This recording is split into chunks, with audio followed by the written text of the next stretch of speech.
बिस्मिल्लाहिर्रहमानिर्रहीम। Dear students, अस्सलाम वालेकुम। मैं हूं शौकत मेहू और आप देख रहे हैं मेरा official YouTube channel SM academy of science. अगर आप मेरे चैनल पर नए हैं तो मेरे चैनल को लाइक करें, सब्सक्राइब करें और बेल आइकॉन को प्रेस करें ताकि नई नई वीडियोज़ आप तक पहुँच सकें। अब चलते हैं वीडियो की तरफ। आज हम जो चैप्टर शुरू करेंगे वो चैप्टर नंबर 13 है, स्पोर्ट एंड मूवमेंट। प्यारे बच्चों, organisms need sport to make body mass as one unit। तमाम जानदारों को स्पोर्ट की ज़रूरत पड़ती है ताकि अपने पूरे जिस्म को as a one unit show कर सकें। तमाम जानदारों को स्पोर्ट की ज़रूरत पड़ती है ताकि वो अपने पूरे बॉडी मास को as a one unit show कर सकें। So, sport and movement both are animal characteristics। ये जानदारों की खसूसियात हैं, स्पोर्ट और मूवमेंट भी, हरकत भी। So, मूवमेंट क्या है? Act of changing place of entire body. पूरे जिस्म का एक जगह से दूसरी जगह पर हरकत कर जाना। Act of changing place of entire body. और इसके अलावा act of changing position of an entire body. Entire body की पोजीशन चेंज करना, प्लेस चेंज करना, दैट इज़ कॉल्ड मूवमेंट। जिस तरह से ये मैंने मूवमेंट शो की, पोजीशन ही चेंज कर दी पूरे होल बॉडी ने, ये मूवमेंट है। That is called movement. That is called movement. अब मूवमेंट की भी दो टाइप्स हैं। मूवमेंट ऑफ बॉडी पार्ट्स, अगर तो पूरा जिस्म हरकत नहीं कर रहा, सिर्फ उसके बॉडी पार्ट्स हरकत कर रहे हैं। जिस तरह से ये मेरा हैंड है, उंगलियां हरकत कर रही हैं, बाजू हरकत कर रहा है कोहनी पे, ये पूरी बॉडी हरकत नहीं कर रही है। मैं एक ही जगह पर साकिन हूँ लेकिन मेरा सिर्फ बाजू हरकत कर रहा है, मेरी उंगलियां हरकत कर रही हैं, तो ये बॉडी पार्ट्स हरकत कर रहे हैं, ये भी मूवमेंट है। उसके बाद दूसरी टाइप्स है इसकी लोकोमोशन।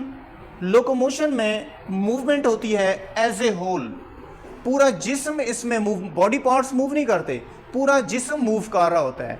अब आप देखेंगे कि मैं यहाँ पर खड़ा हूँ, अभी ये मैंने पूरी बॉडी ने पोजीशन चेंज की है, दैट इज़ कॉल्ड लोकोमोशन। जिसमें पूरी बॉडी मूवमेंट करती है वो लोकोमोशन कहलाता है। Skeleton, what is human skeleton? Human skeleton is a framework of hard and articulated structure. यहाँ पर एक ह्यूमन स्केलेटन मैंने आपको दिखाया है। ह्यूमन स्केलेटन ये देखें, हार्ड होता है, आर्टिकुलेटेड है, इसकी वाज़ेह डायग्राम बनी हुई है, इसका वाज़ेह स्ट्रक्चर बना हुआ है। तो एक आर्टिकुलेटेड स्ट्रक्चर है ये। आर्टिकुलेटेड का मतलब होता है कोई वाज़ेह स्ट्रक्चर बना हुआ होना। तो ये एक फ्रेमवर्क है ह्यूमन स्केलेटन का। फंक्शन क्या है इसका?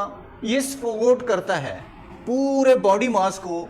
अब जिस तरह से मैं यहाँ पर खड़ा हूँ तो मेरे अंदर जितनी भी चीज़ें हैं, लीवर है, हार्ट है, स्केलेटल मसल्स हैं, तो तमाम को ये सपोर्ट कर रहा होता है। दूसरा इसका function attachment of skeletal muscles. जिस तरह से इस आर्टिकुलेटेड स्ट्रक्चर पर ये स्केलेटल मसल्स जो हैं चढ़े हुए हैं, ये ह्यूमन हैंड है और इसके ऊपर ये स्केलेटल मसल्स हैं। तो स्केलेटल मसल्स इसके साथ अटैच हैं। क्या है? अटैच हैं। तो अटैचमेंट करता है स्केलेटल मसल्स की। तीसरा इसका काम क्या है?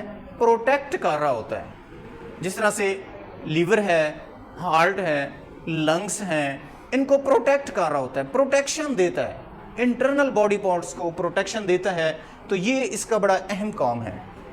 लोकेशन, कहाँ पर ये मौजूद है? ये स्केलेटन जो है इसको एंडोस्केलेटन कहते हैं। क्यों एंडोस्केलेटन कहते हैं? क्योंकि ये बॉडी के अंदर मौजूद होता है। जिस तरह से देखिए आप, यहाँ पर ये स्किन है मेरी, स्किन के अंदर स्केलेटल मसल्स हैं और स्केलेटल मसल्स के अंदर हड्डी का फ्रेमवर्क है, हार्ड कनेक्टेड टिश्यूज़ का फ्रेमवर्क है, हड्डी का फ्रेमवर्क है, that is called human skeleton. Skeletal muscles के अंदर होता है, तो इसलिए इसको एंडोस्केलेटन कहते हैं। और ह्यूमन स्केलेटन जो है इसकी बेहतरीन मिसाल है।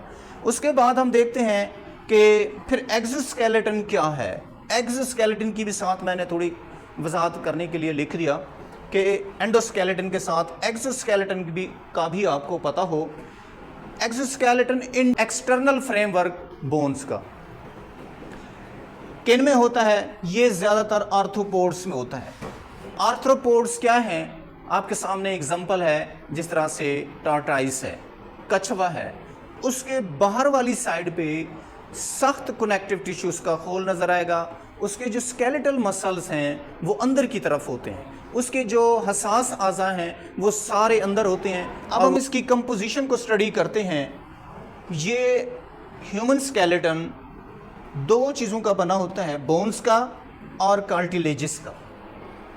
दो चीज़ों का बना होता है, बोन्स एंड कार्टिलेजेस। बोन्स हड्डियों को कहते हैं और इनके अंदर नर्व्स होती हैं और ब्लड वेसल्स होती हैं। ये बोन्स की कंपोजिशन भी है।